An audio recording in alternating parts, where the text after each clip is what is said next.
right, here I'm the principal at Coppinville Junior High School.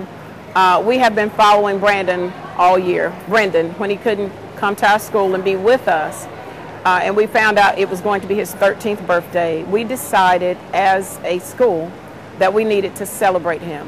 Our first plan was on April the 5th to load up all 600 children and go to his house and have a block party. But we found out he was going to Hawaii. So I talked with his mom and we asked if she could bring him over here and have an assembly with all of the children.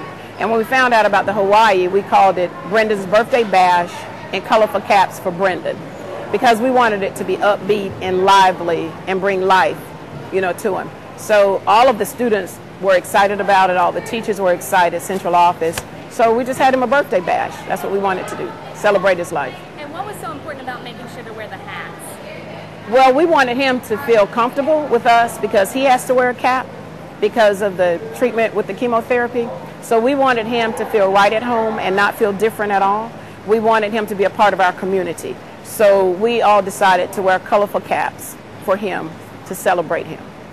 They've been here all year long together, and what we push is them interacting together, no matter what they look like, what kind of backgrounds they have, that they can interact with each other in a positive way. So this right here was like the culmination of what we've been trying to do all year long with them.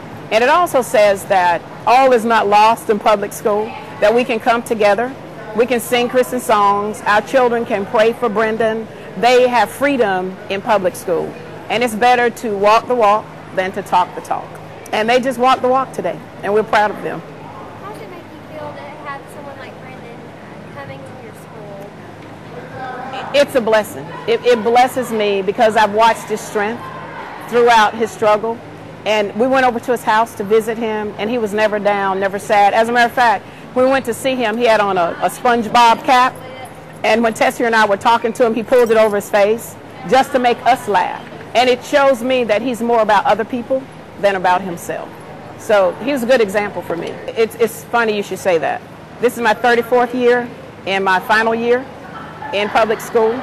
So I think that this was like the culmination of everything that I have always believed that public school was all about. And that's just people helping people, loving each other, joining hands, sticking together, and making it work. So it's a blast for me. This is like party for me. So I love it. So tell me about how you're feeling right now. Oh, I'm very surprised. I didn't know this was going to happen, but it happened. In terms of a birthday party, this seems to be a pretty great one. Yeah, a little early too, if you know what I mean. Tell us about what it means for you to have your future classmates doing this for you. Well, it's really nice. I mean, it's cool. I don't know. And you're about to go on a big adventure to Hawaii, is that right? Yes, ma'am. Can you kind of tell us a little bit about that?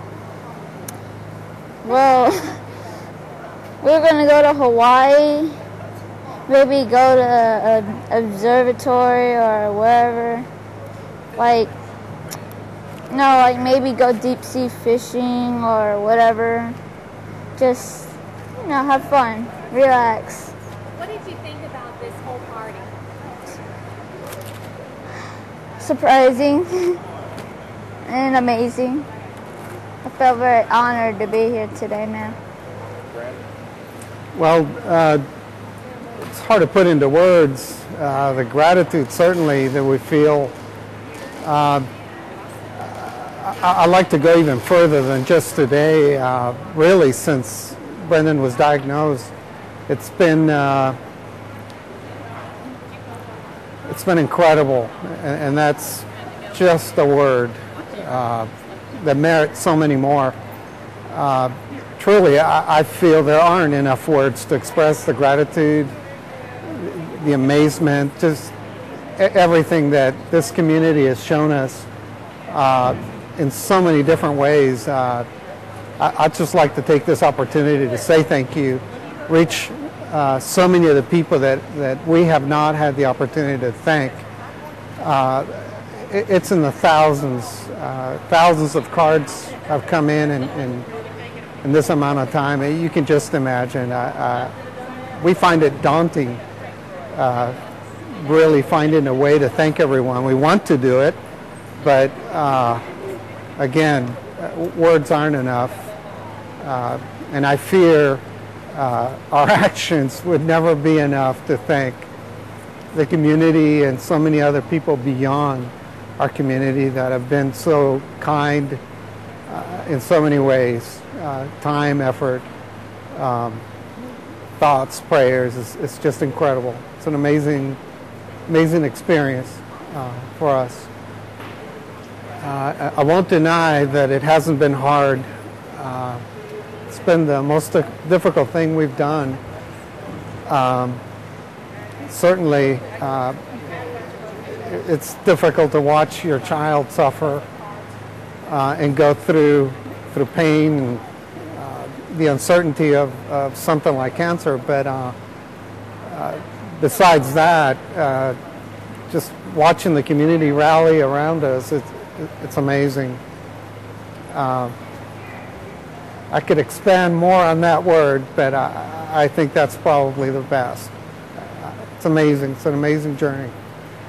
We always hear about how he seems so focused on others and not on himself and bringing happiness to others. Can you kind of tell us about that, about him like that? Certainly. The day he was diagnosed, it was a long day. It started around 10 o'clock, and we began our journey on post, Fort Rucker. We went through various hospitals, and we ended up at Birmingham Children's Hospital that day. As they were wheeling him in, I'll never forget it.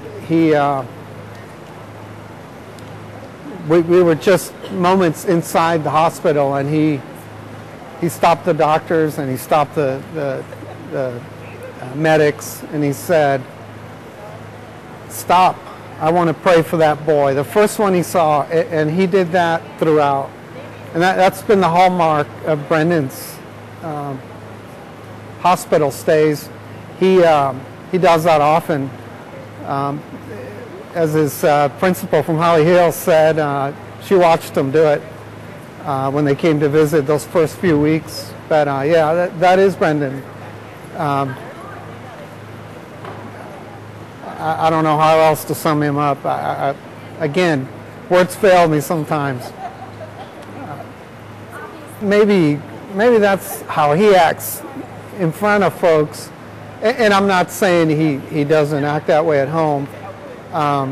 He's a kid.